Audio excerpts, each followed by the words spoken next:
Welcome back, everyone. New developments this morning about the health of Pope Francis. The Vatican reported a short time ago he is resting following a peaceful night in Rome's Gemelli Hospital. And for a third week, he did not lead Sunday prayers with pilgrims. He has spent the last 2 weeks in a hospital recovering from double pneumonia. But his health took a turn 2 days ago when he was put on a ventilator. With us now is Vatican correspondent for Global Catholic TV Network, Colm Flynn, joining us from Rome. Good morning from New York, Colm.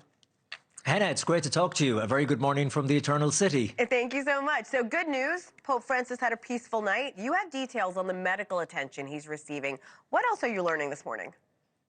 That's right, Hena. And by the way, as we're talking, I'll bring you this live shot. That is St. Peter's Square there in front of the stunning St. Peter's Basilica with the Apostolic Palace to the right of the frame. That's live from here in Rome, where we are waking up to the news, as you say, from the Vatican, saying that Pope Francis had a peaceful and a restful night. And that's normally what we get every morning. The statement from the Holy See is quite short. But all week we were told, Hena, that his condition was improving. He was getting better and better. He was actually getting back to work, working on the 10th floor of the Gemelli Hospital here in Rome. But then coming into the weekend, Friday night, we were told that his health took a turn for the worse and that he suffered from bronchospasm, which is a tightening of the muscles in the lungs. Remember, he's already had part of one of his lungs removed when he was a young man in Buenos Aires. So when you add that on top of the dual pneumonia that he already has in both lungs, it was a serious condition and a serious statement to get from the Vatican. In fact, they're sharing a lot of details. We're surprised at the amount of details the Vatican are giving us. They said that the Holy Father was vomiting and then inhaling this, making the situation worse. And that's when he had to be put on non-invasive mechanical ventilation. So last night, they told us that his condition had stabilized. They didn't say it had improved or it had worsened.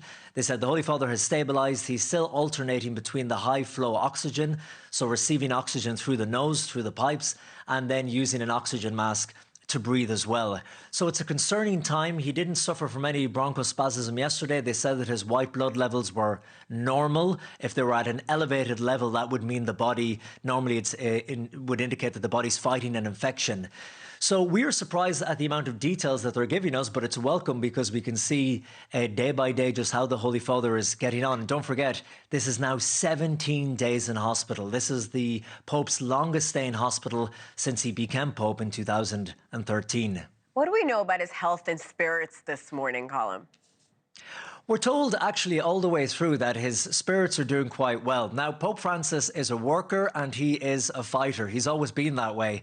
In fact, you have to remember that the day he was hospitalized, it was a Friday. That morning, he met the Prime Minister of Slovakia. He met Cardinal Luis Antonio Tagle from the Philippines, one of the highest ranking cardinals in the church. And he met Mark Thompson, the CEO of CNN. So he was working, even though he was so unwell, unwell enough that they were sending him to hospital. That morning, he was taking meetings. He was going about official Vatican business. We're told by the people who are getting in to meet him, very few people get an audience with him at the moment in the hospital, but they all come out saying the same thing, that he hasn't lost his good spirits. And even actually, Hena, when the doctors held a press conference at the Vatican, they told us, kind of laughing, they said, the Pope told us to come down and tell all you journalists that, look, he's an old man and he's got a chronic condition. That's it. So, you know, there are moments of lightness among this, but the serious thing is, remember, he is the successor of Peter here on this earth. He is the head of 1.4 billion Catholics around the world. He's a spiritual father, and many people are worried what is going to happen next and for the future of the Catholic Church.